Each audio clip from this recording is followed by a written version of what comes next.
துரோகின்னு சொல்லி நாங்கள் அனுப்பிட்டதா நீங்கள் சொல்கிறீங்க. நாங்கள் சொல்லி அனுப்பலைங்க, அவர் துரோகம் பண்ணினதுனால அனுப்பியிருக்கோம். இந்த பழம் புளிக்கும்னு ஓடின நிறையா அவரோட செயல்பாடுகள் இருந்தது. ஒரு பொறாமை உணர்வு, ஒரு வெறுப்புணர்வு. அதுக்கப்புறம் எல்லாருக்கும் பிரச்சனைக்கு காரணம் என்னன்னாச்சுன்னா ஆசை, தகுதிக்கு மீறின ஆசை. ஒருவருக்கு ஒருவர் கால வாரணும். ஃப்ரெண்ட்வுட்ஸ் நேயர்களுக்கு வணக்கம். அதிமுகவோட தலைமை கழக பேச்சாளர் ஐயா நெல்லையப்பன் பாலாஜி தான் இன்றைக்கி நம்மளோட இணைஞ்சிருக்காங்க. தமிழ்நாட்டில் நிலவக்கூடிய அதுவும் முக்கியமாக அதிமுகவில் இருக்கக்கூடிய முக்கிய பிரச்சனை பற்றி இன்றைக்கி விவாதிக்க இருக்கோம். சார் வணக்கம். வணக்கம் ரஃபீக் சார். இத்தனை ஆண்டு காலமாக ஒரு கட்சியில் உழைச்ச ஒரு நபரை கூடிய சீக்கிரத்தில் துரோகின்னு சொல்லி வெளியே அனுப்பிட்டீங்களே, என்ன சார் காரணம்? அதாவது துரோகின்னு சொல்லி நாங்கள் அனுப்பிட்டதா நீங்கள் சொல்கிறீங்க ரஃபீக் சார். நாங்கள் சொல்லி அனுப்பலைங்க, அவர் துரோகம் பண்ணினதுனால அனுப்பியிருக்கோம். அப்படி என்ன சார் துரோகம் பண்ணிட்டாங்க? ஒரு தாய் கழகம் எம்ஜிஆர் காலத்துலேருந்து கூட வளம் வந்த நபரை நீங்கள் முதுகில் குத்துறதுக்கான வாய்ப்பை ஏற்படுத்தினீங்க, குத்த விடாமல் அவர் வெளியில் போயிட்டார். அவர் கட்சிக்கு எப்படி துரோகம் பண்ணார்னு சொல்கிறேன் கேளுங்க. பிப்ரவரி மாதம் 9ஆம் தேதி அன்னைக்கு அத்திக்கடவு அவிநாசி திட்டத்தை கொண்டு வந்ததுக்காக எங்களோட தலைவர் எடப்பாடியாருக்கு அன்னூருங்கிற ஊரில் விவசாயிகள் பாராட்டு விழா நடத்துகிறாங்க. விவசாயிகள் அந்த பாராட்டு விழா நடத்துறது எல்லா கட்சிக்காரங்களும் சேர்ந்து நடத்தினாங்க. அதிமுக மட்டும் கிடையாது, எல்லா கட்சிக்காரங்களும் சேர்ந்து நடத்தினாங்க.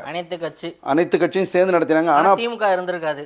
அதுக்கு விவசாயிகளுக்குள்ளே யார் வேணாலும் இருந்திருக்கலாம். இந்த கட்சி அந்த கட்சின்னு நான் சொல்லலை, எல்லோரும் சேர்ந்து நடத்திய பாராட்டு விழா.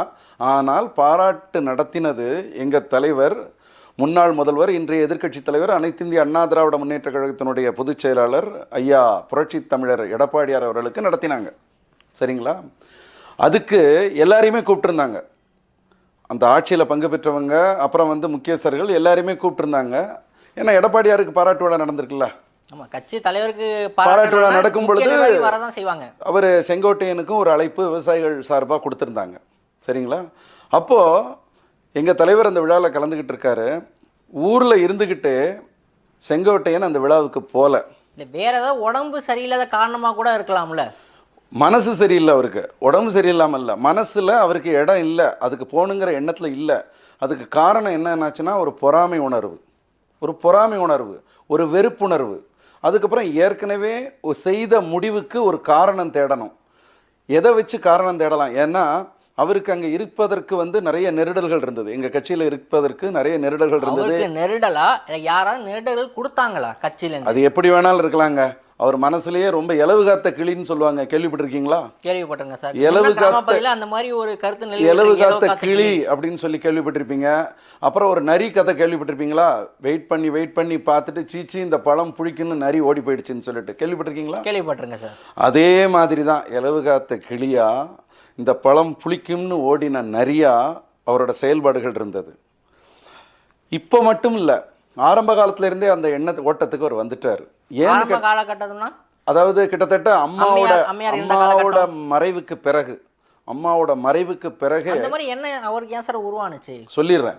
ஏன்னு கேட்டால் அவர் எதிர்பார்த்த அளவுக்கு அவருக்கு ஒரு முதலமைச்சர் பதவியோ அல்லது எல்லாரும் போனால் கையெடுத்து கும்பிடக்கூடிய ஒரு வாய்ப்போ இந்த கழகத்தில் வேணும், தான் பெரிய சீனியரு, தாம தான் 50 வருஷத்துக்கு மேலே இருந்திருக்கோங்கிற மாதிரி தனக்குத்தானே அவர் ஒரு மனசுக்குள்ள ஒரு உருவகத்தை ஏற்படுத்திக்கிட்டு அவருக்கு அவரே ஏற்படுத்திக்கிட்டாரு. ஆனால் எல்லாத்துக்கும் மேலே ஒரு ஆளுமை, ஒரு தலைமைத்துவம், தலைமை பண்பு, ஒன்று சொன்னால் கேட்கணும், ஒரு பார்வை பார்த்தா கட்டுப்படணும். அந்த மாதிரியான ஒரு அதிகார தோரணைங்கிறது தலைமைத்துவத்துக்கு முக்கியம்.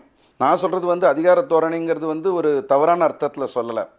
உங்களுக்கு சொன்னால் கட்டுப்படணும், கட்டுப்படுத்தக்கூடிய ஒரு திறமை, கேப்பபிலிட்டி, சரிங்களா, ஒரு பவர்.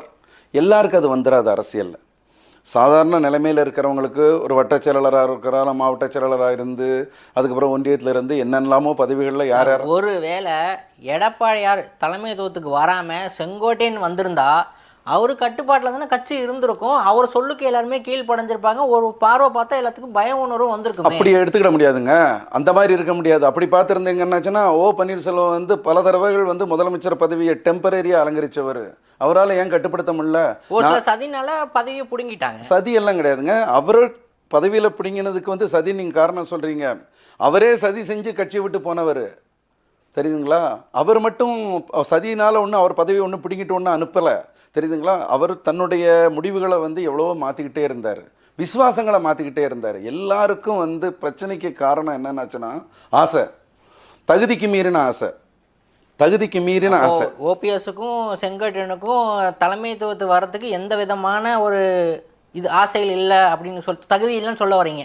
தகுதி இல்லைன்னு நான் சொல்ல வரீங்களா? தகுதிக்கு மீறின ஆசைன்னு சொல்ல வரேன். நான் தகுதி இல்லைன்னு சொல்ல வரல. கட்சி ரெண்டாம் கட்ட தலைவர்னா அந்த இடத்துக்கு வர்றதுக்கு அவங்க எதிர்பார்க்கறது தவறு கிடையாதுல்ல. எதிர்பார்க்கட்டுங்க. நான் என்ன சொல்கிறேன்னாச்சுன்னா, என்ன வேணாலும் எதிர்பார்க்கட்டும், அவங்க வந்து வரட்டும், முயற்சிக்கட்டும், என்ன வேணாலும் நடக்கட்டும். ஆனால் வாய்ப்புகள் வருகின்ற பொழுது, ஒரு வாய்ப்பு வரும் பொழுது அந்த வாய்ப்பை ஏற்றுக்கிட்டு தன்னுடைய நிபுணத்துவத்தையும் தன்னுடைய தலைமைத்துவத்தையும் தன்னுடைய தலைமை பண்பையும் இதோ நான் பண்ணுறேன், என்னால் முடியும்னு சொல்லி களத்தில் இறங்கினதோடு மட்டும் இல்லாமல் அதை நிரூபித்து காட்டணும். எல்லாராலையும் அது முடியாது. அரசியல்ங்கிறது சாதாரணமாக இல்லைங்க, சாதாரணமான விஷயம். ஒரு சக்கரம் மட்டும் இயந்திரம் கூட நம்ம குறிப்பிடலாம். ஒரு நெருப்பாருங்க, எல்லாராலையும் நீஞ்ச முடியாது, சாதாரணமான விஷயமே கிடையாது.